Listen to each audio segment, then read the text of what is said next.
have a short life that is full of what you like doing than a long life spent in a miserable way.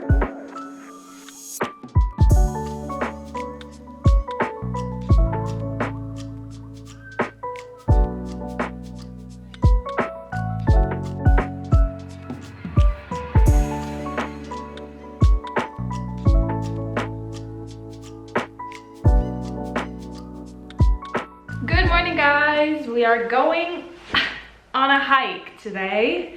It's only gonna be like 1 to 2 hour hike, nothing crazy because there's snow up in the mountains, so I'm not ready for that kind of an adventure. I am dressed the part. I literally look like every Slovenian mom who hikes Šmarna, so that's a bit embarrassing for my soul, but also a bit of a flex because those moms are more fit than I am. Okay, so I thought that for today's vlog, I would take you along my little weekly reset. I do this usually on a Sunday. Didn't have time yesterday, so we're doing it today. So that's when I kind of clean up everything. I reflect on the previous week, track my goals and habits, do a bit of journaling, notioning, plan for the new week, and like work out, just really get on the right track and into the right mindset. So yeah, it's gonna be really fun.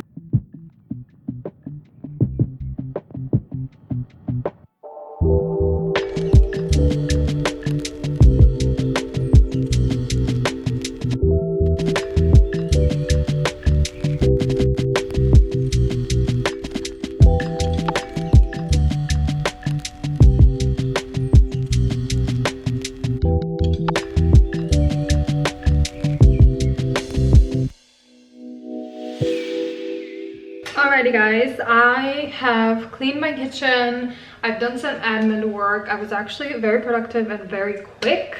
I still need to, I have some like clothes in the bedroom and I need to vacuum.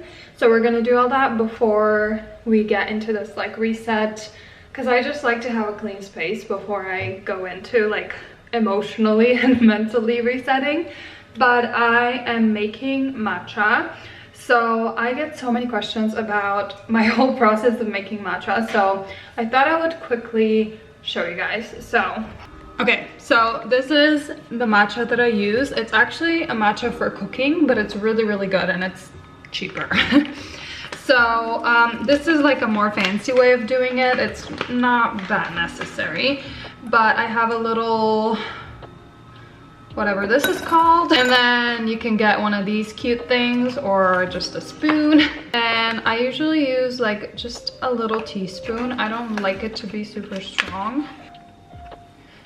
Then you do this just so it's smooth and there's no little like chunks of matcha. I really don't like that. And then I put in just a little bit of hot water so it covers all the matcha powder, and then I take a whisk and I just whisk away. And you don't have to have like a hard hand, just like gentle whisking motion. I don't know. You can also use, where is it? I've also seen people use these things to mix it. I don't know, I like the whisk. It's like the whole experience for me. I put more water in. I'll just have it from this cup today because it's really cute.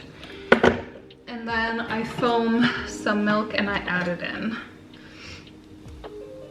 I actually do quite a lot now that I have this milk frother because it's just so nice and foamy. But yeah, obviously play around with like how much milk you like. That's pretty much it.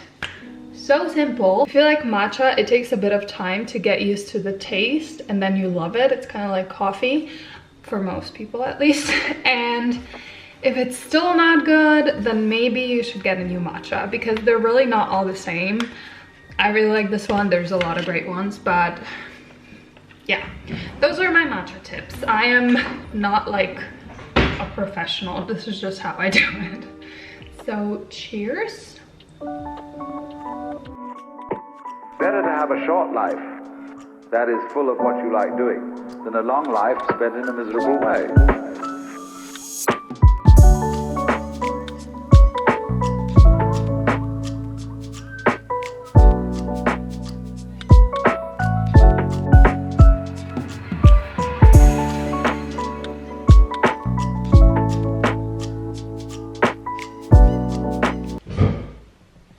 Okay guys, let's do this. So I've cleaned my apartment, my email inbox is clear, I've cleared notes and photos on my phone, and I also cleared like the downloads and desktop on my computer. So that's something that I do or try to do every week just to keep up with everything. I'm thinking of just kind of switching up my like journaling prompts that I use. I'm just kind of bored. Okay, so here I have 5 prompts. I have what did I enjoy most this week? What did I learn this week? How did I expand this week? So like how did I work toward my habits and goals and what I want? What could I have done better this week? And then what do I wish existed or was possible to make this week run smoother? Sure, so we're gonna try that. Because the moment you have a situation where you are really in control of things, that is to say, in which the future is almost completely predictable. I am done with the journaling prompts. Something that I realize every time I do like a weekly reset is just how much I have to say. Like every time before I start, I'm just like, it's literally just 7 days. Like there won't be any significant things for me to write or learn or, you know.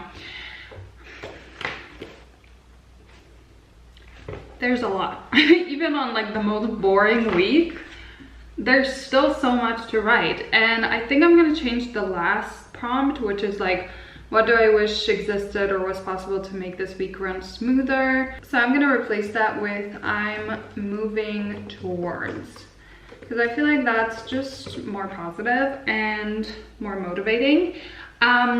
And that way in this prompt, I already sort of figure out my focus of the week, of the next week, which we're gonna get into right now. So let's start building this week's top priorities.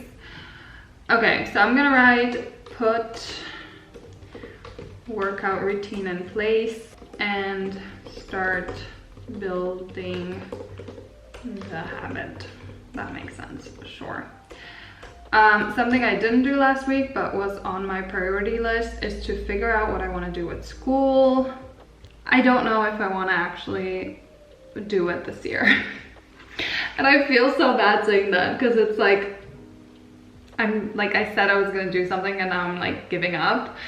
But I want to make like a conscious decision if I actually want to do these exams this year or if I possibly want to do them next year. Sorry, that's my fridge. And I'm just not sure. Like school is just not a priority for me right now, and I can't imagine it being a priority because I just don't even know why I'm doing it anymore. So that is something I need to figure out, and I feel bad even like saying this out loud, so that's great. We'll figure it out. I have therapy tomorrow and we'll discuss that and like make a conscious decision, because if I want to actually go forward and do the exams this year, I need to start seriously working on that. Last priority is just gonna be, I'm just gonna write content. That's like my main priority for this year, is to just do this well and like put all of my energy into this whole influencing thing because I love it and I want to do that. So those are my priorities. So how I plan my week is that I look at my Google Calendar. That's where I have all of my appointments, and I just check that, put it in this daily to-do list. So these are the things that are already like set in place, and then like the night before I plan for the actual upcoming day and I add all sorts of tasks that I need to do. But I'm also gonna go through these goals that I have here, and I'm just gonna add them to my daily to-do list just so I stay on track. So on Tuesday, since I have therapy, I'm gonna decide about school. I'm already dreading this, but I need to like come to a decision. So we're doing that tomorrow. And then with handstands, I'm actually gonna create a workout plan and like schedule it in. So yeah, I already have like a rough like idea of what I'm doing twice or 3 times a week, I'm not sure yet. And I just wanna put together like a folder of all the exercises for different like muscle groups that we've planned, and actually like put together workouts ahead of time so that I can then just go and do it, and it's really simple and I don't need to think about like, oh, what am I gonna do today? I don't know, I'm not gonna do it. Every week, like once a week, I take photos for like Instagram and thumbnails. So I guess we could do that on Thursday because I'm gonna be home and it's supposed to be sunny. And then affiliate, so put that on Wednesday. I just need to figure out a few things, but I already started with that, so that's really good. And then one thing I've been meaning to do is to create like a book promo plan, because I have a book. I barely ever promote it because I don't have like a plan in place. So we're gonna do that on Thursday. And that's that. That's my whole weekly plan. I will also plan out when I will do my workouts. And like put it into my daily to-do list, but I'm gonna do that tomorrow when I actually like put together the whole workout plan and schedule. But that's how I plan my week. Easy peasy lemon squeezy. It gives me the same sort of feeling as like the beginning of a new year. Like, it's great. If you can do that every week, like, it's so nice. Gorgeous, gorgeous girl. Subscribe to Nika's actual YouTube channel and watch her videos. The post notification is always on. So you're always notified when she uploads a new video, and also follow her on TikTok and Instagram because this is the place where she's most active when she doesn't post these videos.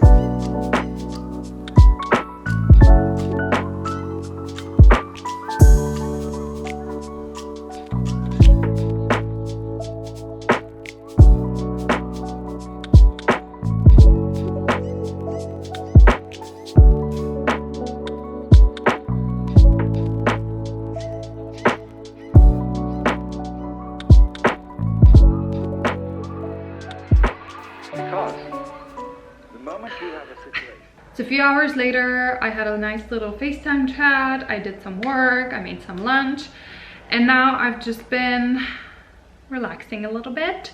I'm usually not very productive during this time, like around 3 is probably my worst time in terms of productivity, like 3, 4. So I just like to take some time for myself and then do some more work and then wind down and do whatever I want. So I've been reading this book. It's called The Memory Police by Yoko Ogawa. I don't know if I'm pronouncing that wrong. The premise of this book is that the main character lives on this island. She's like a young woman, and on this island things are starting to disappear and people's memory of those things are also disappearing. And then there are certain people who keep their memory, so their memory of everything that's disappeared stays. And then there's memory police who like hunts these people down. And I just don't really understand why at this point. And I don't really understand how the author is gonna like bring it all together in like a logical way. It just, that doesn't seem like a possibility at this point. Like there's, I don't know. We'll see. Okay, I'm gonna do a bunch of editing. That's probably all I'm gonna do for the rest of the day. So I'm gonna end this vlog here. I hope you guys enjoy it. There's gonna be lots of content in the next 3 weeks. 3 videos a week if I can manage. We'll see. So let me know if you have any requests. Let me know how I can make these vlogs better, because I'm still like trying to figure it out. So if you have any tips for me or any constructive criticism, please let me know. And I will see you guys in a few days. Bye.